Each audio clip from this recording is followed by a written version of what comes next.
பழைய விமானங்கள் ஓய்வு பெற்றால் அவற்றின் நிலை என்னாகும் தெரியுமா?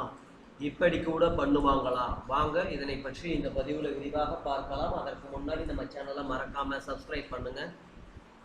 ஒவ்வொரு ஆண்டும் 700-க்கும் மேற்பட்ட விமானங்கள் ஓய்வு பெறுகின்றன. அதிர்ச்சியளிக்கும் விதமாக கடந்த 35 ஆண்டுகளில் சுமார் 16,000 ஜெட் விமானங்கள் பயன்பாட்டிலிருந்து நீக்கப்பட்டுள்ளன. அவற்றில் பெரும்பாலானவை போயிங் விமானங்கள் ஆகும். ஆனால் பயன்பாட்டிலிருந்து ஓய்வு பெற்ற பிறகு பழைய விமானங்களுக்கு என்ன நடக்கிறது? பலரும் சிந்திக்காத இந்த கேள்விக்கான பதிலை இந்த பதிவில் தெரிந்து கொள்ளலாம். பழைய விமானங்களை பயன்பாட்டிலிருந்து நீக்கும் பணியை நிர்வகிப்பதை சுற்றியே ஒரு பெரிய தொழிலும் கட்டமைக்கப்பட்டுள்ளது. பல்லாயிரக்கணக்கான விமானங்களை மாபெரும் குப்பை கிடங்குகளில் அழுகித் துருப்பிடிக்க விடுவதால் ஏற்படும் சுற்றுச்சூழல் பாதிப்பு கற்பனை செய்து கூட பார்க்க முடியாது.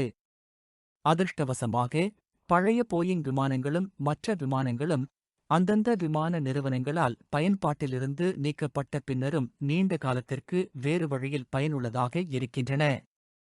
பயன்பாட்டிலிருந்து நீக்கப்பட்ட போயிங் விமானங்களை உதிரி பாகங்களாக பயன்படுத்துவது முதல் வித்தியாசமான உணவகங்களாக மாற்றுவது வரை பல்வேறு விதங்களில் பயன்படுத்தலாம். இத்தகைய பழைய விமானங்கள் முதற்கட்ட ஓய்வுக்குப் பிறகும் கூட தொடர்ந்து இயக்கப்படுகின்றன. சில சமயங்களில் பழைய போயிங் விமானம் அருங்காட்சியகங்களிலும் வைக்கப்படுகிறது. பழைய விமானங்கள் தொடர்ந்து பயன்பாட்டில் உள்ளது அல்லது மறுசுழற்சி செய்யப்படுகிறது.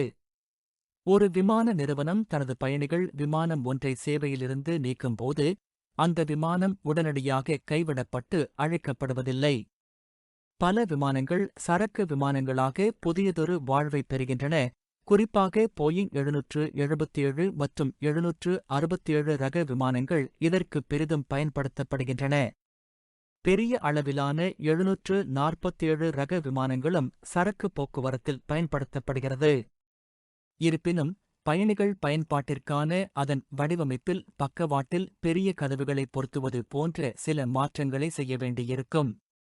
பறக்க இயலாத விமானங்களின் நிலை என்னவாகும்? பெரும்பாலும் அவை உதிரி பாகங்களுக்காக பிரித்தெடுக்கப்படும் வரை மொஜாவே பாலைவனம் போன்ற வறண்ட காலநிலை கொண்ட இடங்களில் சேமித்து வைக்கப்படுகின்றன. இயந்திரங்கள், கட்டுப்பாட்டு உபகரணங்கள், தரையிறங்கும் அமைப்புகள் மற்றும் பிற பாகங்கள் அகற்றப்பட்டு மற்ற விமானங்களில் பயன்படுத்தப்படுகின்றன. அதேவேளையில் விமானிகளின் கட்டுப்பாட்டு அறைகள் சில சமயங்களில் விமான பயிற்சிக்கூடங்களாக மாற்றப்படுகின்றன. முதல் வகுப்பு இருக்கைகள் பெரும்பாலும் சிறிய விமான நிறுவனங்களாலோ அல்லது தனிப்பட்ட சேகரிப்பாளர்களாலோ வாங்கப்படுகின்றன. விமானத்தின் கட்டமைப்பு மற்றும் வெளிப்புற அமைப்பு ஆகியவை உயர்தர அலுமினிய கலவையால் ஆனவை. இவை உருக்கப்பட்டு புதிய விமான பாகங்கள் மற்றும் சோடா கேன்கள் போன்ற பொருட்களாக மாற்றப்படுகின்றன.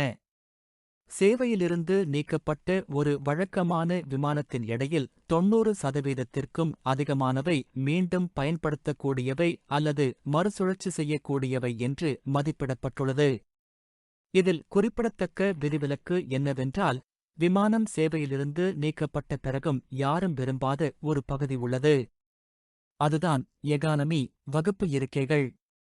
துரதிருஷ்டவசமாக அந்த இருக்கைகள் பெரும்பாலும் குப்பைக் கிடங்குகளில் வீசப்படுகின்றன.